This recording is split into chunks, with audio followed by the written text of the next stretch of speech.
Magandang umaga. Ako po si Mark Lester Lirat. Ito po ang aking daily devotion. Humility makes us like Jesus, na tinalakay po ni Pastor Russell Ocampo sa 365 daily devotion.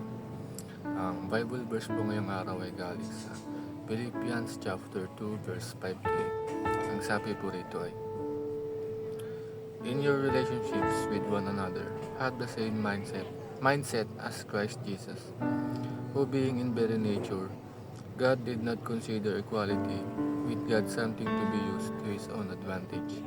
Rather, he made himself nothing by taking the very nature of a servant, being made in a human likeness. And being found in appearance as a man, he humbled himself by becoming obedient to death, even death on a cross. Sabi ko dito ay, nagpakumbaba ang Diyos sa atin, na kahit siya ay Diyos ay he empty himself at naging very nature niya ang pagiging tao. Naging vulnerable siya at even sa kamatayan sa krus ay napagpakumbaba siya. Mapagpakumbaba pa rin ng Diyos. At ang unang katuruan ay Jesus' humility is our standard. Matuto tayong magpakumbaba dahil si Jesus ay Diyos nga siya, pero siya ay nagpakumbaba. Dapat bilang tayong mga tagasunod niya, ang standard natin is si Jesus. Kaya dapat tayo ay magkaroon ng kaisipan na katulad ng kay Kristo at magpakumbaba tayo at huwag tayong maging ma-pride. Huwag tayong mapagmataas sa ibang tao.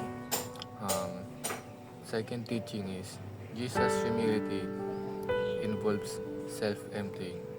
Ang pagpapakumbaba ni Jesus ay may kasama ang self-emptying. He made himself nothing kahit siya ay Diyos. Kung si Jesus ay kapantay ng Diyos ay nagpapakumbaba, dapat tayo rin na mga tagasunod niya.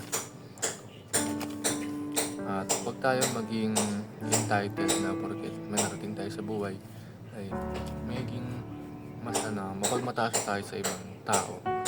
Mali yun. At dapat tayo pa rin ay kahit may narating na tayo ay maging mapagpakumbaba pa rin tayo katulad ni Jesus. Ang huling katuruan ay Jesus' humility leads to service. Si Jesus ay mapagkumbaba at he empty himself na naging resulta sa paglilingkod. Kung ang Panginoon Jesucristo ay mapagkumbaba, dapat tayo rin mga tagasunod niya. Dahil ito ay magdiresulta sa paglilingkod natin sa ibang tao. Kasi kung sabi nga sa nakaraang devotion na kung gusto nating mauna ay kailangan magpahuli tayo, maglingkod tayo sa ibang tao. At iwasan talaga natin ang pagiging entitled dahil kung si Jesus ay kapantay ng Diyos ay nagpakumbaba, paano pa kaya tayong mga anak lang niya? Yun lamang.